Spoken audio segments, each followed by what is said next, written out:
अस्सलामुअलैकुम दोस्तों, क्या हाल चल है। कुवैत के मतलब बात करेंगे जी। और कुवैत वीज़ा के मतलब जनवरी के एंड पे कुवैत ने एक बड़ी खुशखबरी सुनाई थी, लेकिन उसमें 8 मुल्क जो हैं वो शामिल नहीं है। फैमिली वीज़ा उन्होंने ओपन कर दिए थे। इवन के जीसीसी में अगर कोई नेशनल है यानी पाकिस्तानी को डायरेक्ट कुवैत का वीज़ा नहीं मिल सकता, लेकिन अगर आप ओमान में हैं या किसी दूसरे गल्फ़ मुल्क में हैं और यहाँ पर आपका प्रोफेशन अच्छा है, वीज़ा टाइटल अच्छा है और आप रिक्वायरमेंट मीट करते हैं, तो आप जीसीसी स्टेटस पे आप कुवैत विज़िट कर सकते हैं। लेकिन वहाँ से जो है नहीं आपको वीज़ा नहीं मिलेगा, कुवैत का डायरेक्ट जो है वो नहीं मिलेगा। और ये भी कि अगर पाकिस्तानी हैं फैमिली को बुलाना चाहते हैं, तो ये एक बहुत ही बड़ी ब्रेकिंग न्यूज़ थी जब ये आई थी खबर के फैमिली और फ्रेंड जो हैं या बाकी विज़िट जो है वो लोग आ सकते हैं।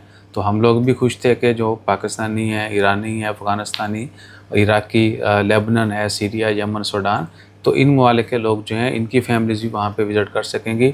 लेकिन मिनिस्ट्री ऑफ इंटीरियर ने आज 18 फरवरी है, कल खबर शाया की थी, कल भी नहीं, 15 था ना वर्किंग डे, 15 को खबर शाया की थी कि जी अभी ये बैन जो है ये ख़त्म नहीं किया गया। 8 मुल्कों के नेशनल जो है उनके ऊपर ये पाबंदी जारी है। उसमें अफ़गानिस्तान है, इराक है, ईरान है, लेबनान है, पाकिस्तान है, यमन, सूडान और सीरिया, इन 8 मुल्कों के नेशनल के लिए अभी तक कोई वीज़ा बैन में नरमी नहीं है। और अगर किसी को एंट्री मिलेगी या वीज़ा मिलेगा तो उनको बहुत हाई फाई अप्रूवल के बाद ही मिलेगा, ठीक है नहीं। उसमें उन्होंने मेंशन किया जी कि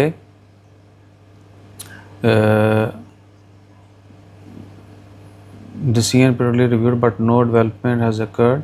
ऑफिशियल रिक्वेस्ट जो है उस बिहाफ पे जो है उनको अप्रूवल मिलेगी तो वो वीज़ा लेके आ सकते हैं या उनको एंट्री हो जाएगी, अदरवाइज़ नहीं।